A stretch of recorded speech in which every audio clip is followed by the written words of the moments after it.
تلوار کے زور پر نہیں پھیلا، حسین کی قربانی کے ذریعے پھیلا ہے۔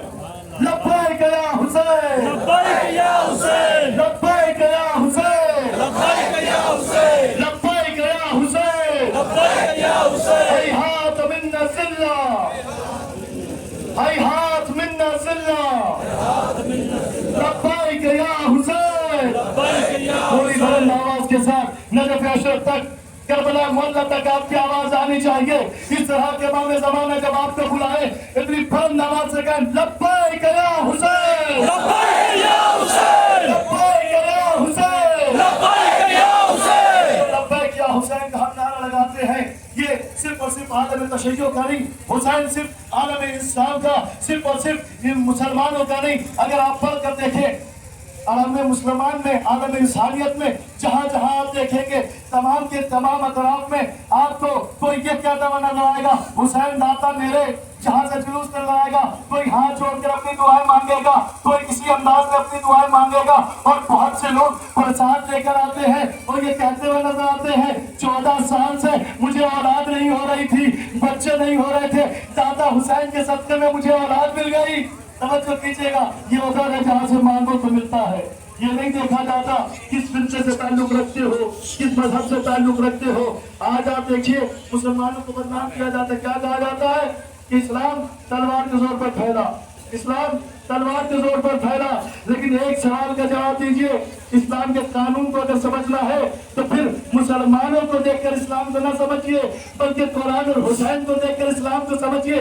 اگر مسلمانوں کو دیکھ کر اسلام کو سمجھیے گا تو یہی مسلمان کہیں یزید کی صورت میں نظر آتا ہے، کہیں دشمنان اہل بیت کی صورت میں نظر آتا ہے، تو حقیقی اسلام یزید کے پاس نہیں ملے گا، حسین کے پاس ملے گا۔ زندہ باد، زندہ باد، زندہ باد، مردہ باد، مردہ باد۔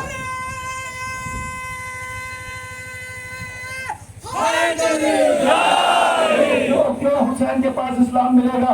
اس لیے کہ پیغمبر اسلام نے فرمایا انی تارک فیکم الثقلین کتاب اللہ و عبرتی، میں تمہارے درمیان دو گرا کرنے چیزیں چھوڑے جا رہا ہوں، ایک ہے میرا قرآن، توجہ کیجئے گا، ایک ہے میرا قرآن، دوسرا میرا اہل بیت۔ عالم انسان میں، عالم مسلمان میں ہم کیا دیکھتے ہیں؟ مسلمانوں نے قرآن بڑا جھوم جھوم کر رکھا لیکن اہل بیت کو نہ لیا۔ اس کا نتیجہ کیا ہوا؟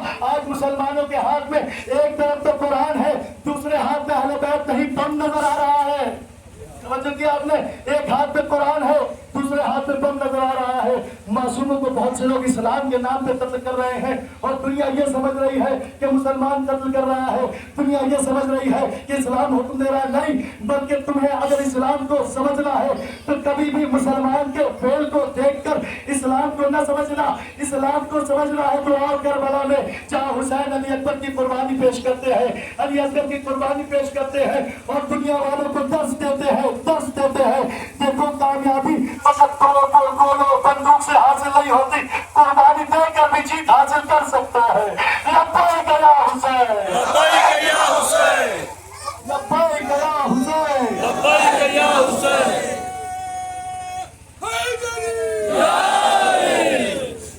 عزیزو، یہ 72 کربلا والوں نے کیا درس کیا؟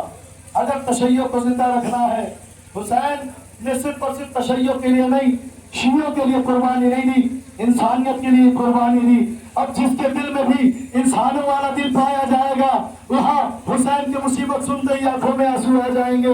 حسینیت نے قربانی دی ہے، حسین نے جو قربانی پیش کی وہ کسی مسلمان کے لیے نہیں بلکہ عالم انسانیت کے لیے یہ قربانی دی ہے۔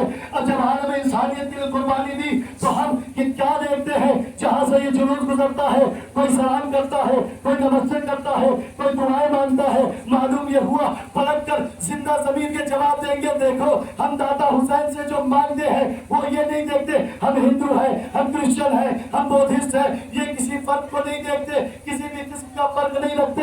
تو جب اہل بیت فرق نہیں رکھتے تو ان کے ماننے والے فرق کہاں سے رکھ سکتے ہیں؟ لہٰذا پرشیازہ کھول کر یہ بیان کرتے ہیں جسے بھی آتا ہے آ جاؤ پرشیازہ پر حسینی بن جاؤ۔ لبیک یا حسین، لبیک یا حسین،